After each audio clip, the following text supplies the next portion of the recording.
tradīcija, ja ir kāda valstī svarīgi notikumi, ka mēs arī Saeimas namā mēģinām, lai viņi būtu pamanāmi, redzami un atzīmējumi.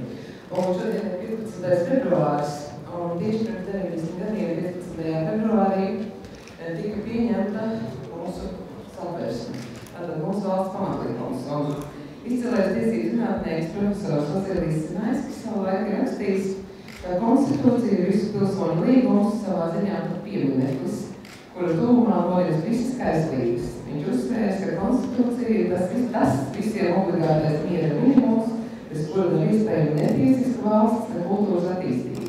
Un Satversme, tas tiešām ir tas pamatlikums, pēc kura mēs katrs dzīvojam, tas ir tas pamats, kas ir ļoti svarīgs katram. Un Satversme pēc tam ir vairākas reizes mainīt, atjaunot. Un šodien, protams, ir visādas versijas, ja mēs paskatāmies mūsu kaimiņu valstīs, kur ir jaunas Satversmes, tad varbūt gribās teikt, vai kāds viņiem jaunas un modernus, un mums tajā te ir novecojas un steigšas jādomā par jaunu. Bet es gribu teikt, ka Satversme tā nav tikai pagātne. Satversme ir kā pat Latvijas valsts, tā vienmēr ir tik vērtīga un vajadzīga, cik nepieciešama mums tā šķiet. Tā vienmēr ir tik moderna un atvērta inovācijām, cik moderni un atvērti un gatavi mainīties esam mēs paši.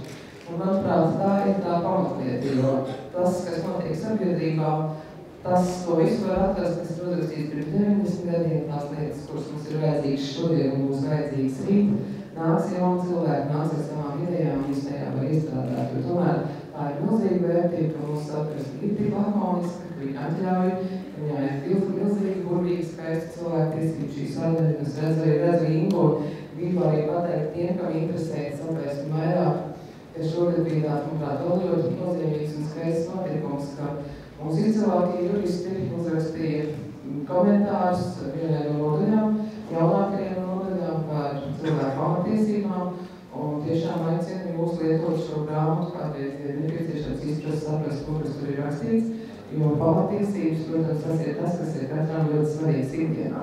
Un šodien, man liekas, arī ļoti svarīgi ir tomēr atcerēties par tiem pamatiem, par pirmajiem 4 pantiem, par to, ka Latvija ir demokrātiska republika, ka var piedēt tautē, galvenās ir latviešu valoda, un tās vērtības, manuprāt, lai kāds Satversmi mēs rakstītu, vai mēs rakstīsim jaunu vai modernizēsim laikam līdz šo veco, tās nemainīgi tomēr būs mūsu Satversme. Tā kā skatieties, vērtējiet, vērojiet, un tomēr arī atcerieties, ka tas, kas ir radīts, tā ir jūsu vērtība, un tās vērtības ir jāglabā, ka katram no mums ir iespējas to mainīt un uzlabot. Kas tev vislabāk patika piedaloties ēnu dienā Saeimā? Vislabāk patīk piedalīties konferencē. Es jūtu, ka es esmu arī deputāts, kā viņi visi tie. Mēs esmu bijusi ar Solvitu Abultiņu viņa kabinetā. Viņa mums pastāstīja, kā viņa visu atradās, kā viņa vietas, kā viņa patīk, kā viņas kabinets. Un pēc tam pēc neilgu laiku mums būs tikums ar pasakums ar Zviedrijas premjerministru vai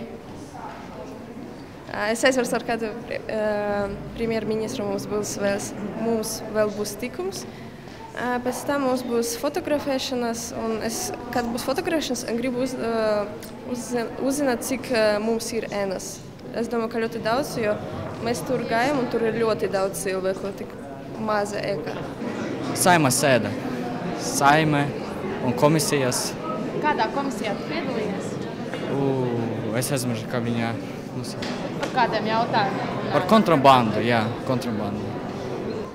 Man patika parunāt ar deputātu, kur mēs ēnojam, jo ļoti daudz ko uzzinājām, un arī iesaistīties visās tajās sēdēs un klausīties, kā runāja Solvita Abultiņa.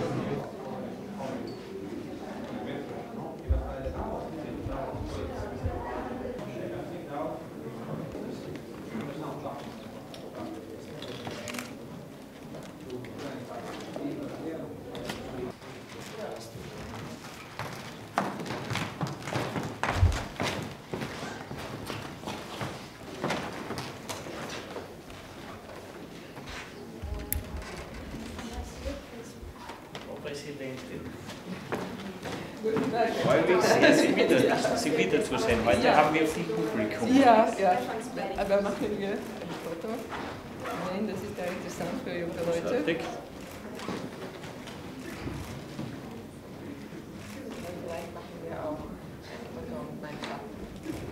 Das ist ja verständlich, das ist ja eigentlich die allerwichtigste.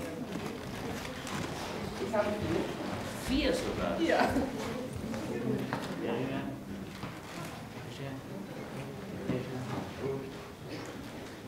Tad nākam tās nostājoties abās pusēs.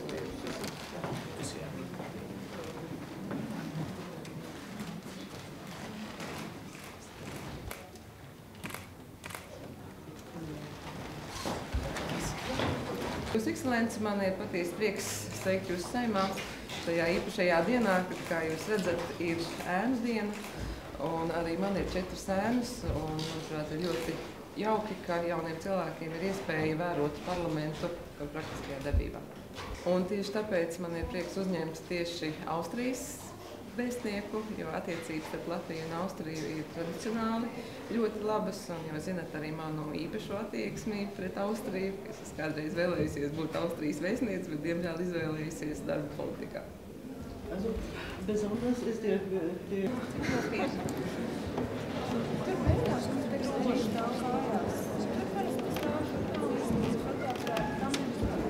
Cienījamie kolēģi, ceturtdienās es tāpēc saku tā kā pulkstenis ir 9, lūdzu ieņemiet vietas, un mēs varam sākt Saeimas sēdi.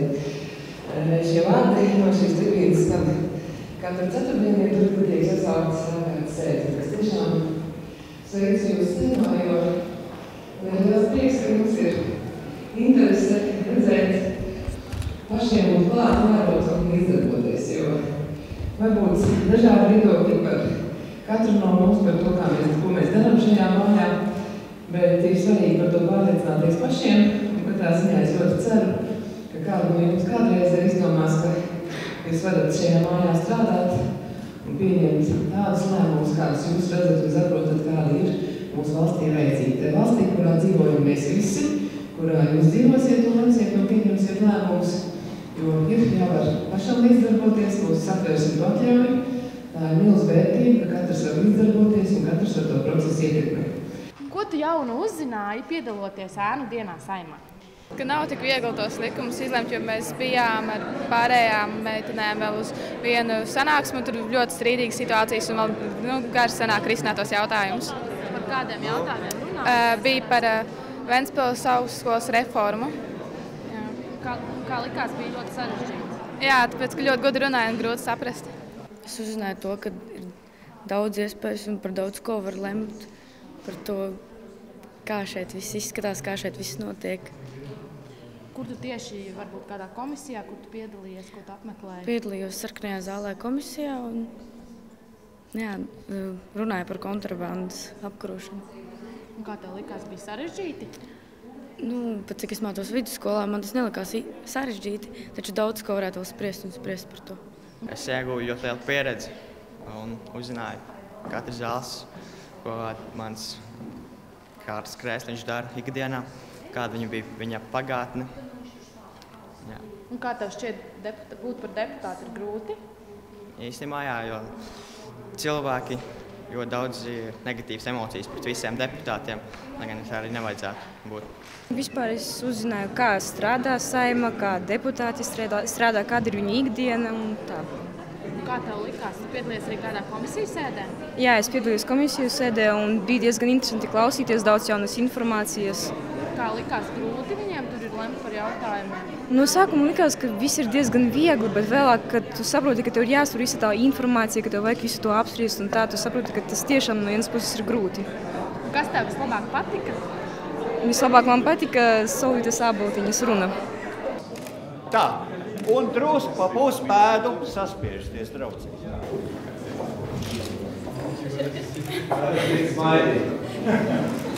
Arī nav slikti.